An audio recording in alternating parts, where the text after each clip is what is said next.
Room 110 at the West Lafayette Hilton was registered to a Mr. Jerome Salinger. It gave out onto Interstate 65, an unremarkable but functional highway that connected greater Chicagoland to Indianapolis. Conner had drawn the maroon curtains over his negligible view, their paisley pattern billowing stale gusts from the air conditioner, which was on full blast even though lately Indiana mornings had been starting out cool. Conner had moved the room's faux mahogany desk and chairs away from the window, as if he were a spy, afraid someone might see him through the window and try to assassinate him. He slapped me hard on the shoulder, thanked me for coming, and apologized for the mysterious invitation. I noticed the beds were still made, and that Conner was wearing the same jacket, shirt, and jeans he'd worn at Borders. "Yeah," he said, noticing what I was looking at. "Couldn't sleep, man. Didn't even try. You hungry?" I shook my head. "Already ate. Coffee?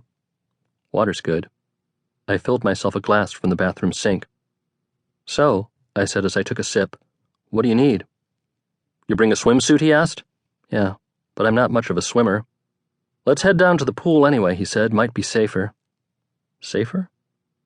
Conner assured me he wasn't worried for my safety, only his, and that the precautions were probably unnecessary anyway. He was just feeling paranoid that someone might have been listening to him or photographing him, and a swimming pool was more difficult to bug than a room. If he weren't married and if he didn't have a kid, he wouldn't have given a damn, but now, safety was constantly on his mind.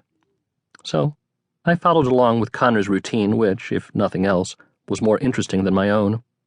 At this time of day, I would have been at home, doing the diaper laundry, emptying the dishwasher, reading cookbooks, inspecting recipes on Epicurious, stalking old girlfriends on Facebook, and imagining other novels I could write that would probably get me into trouble. For example, 9 X's.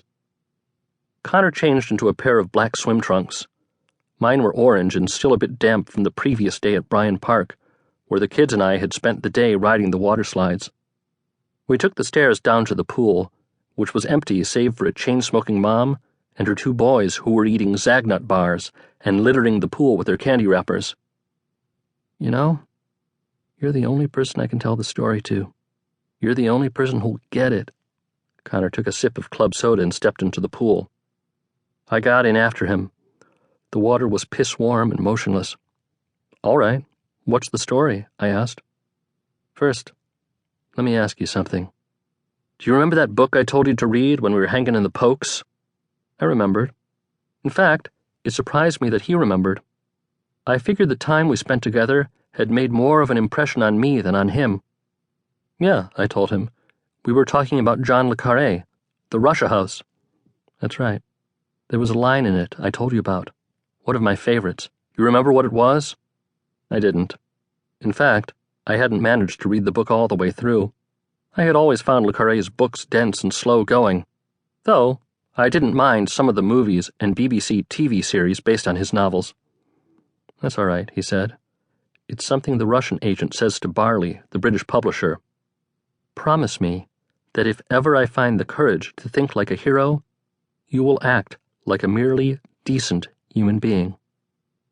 Conner repeated those last 5 words. He lingered over their syllables as if they were part of some prayer he had learned back in Catholic school.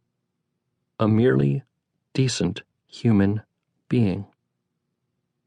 "I have a feeling the story may turn out to be kind of like that," he said. "Why?" I asked. "Are you about to become a hero?" "Not me," he said. "Maybe the opposite." "You mean a villain?" "Yeah," Conner said. "Maybe something like that."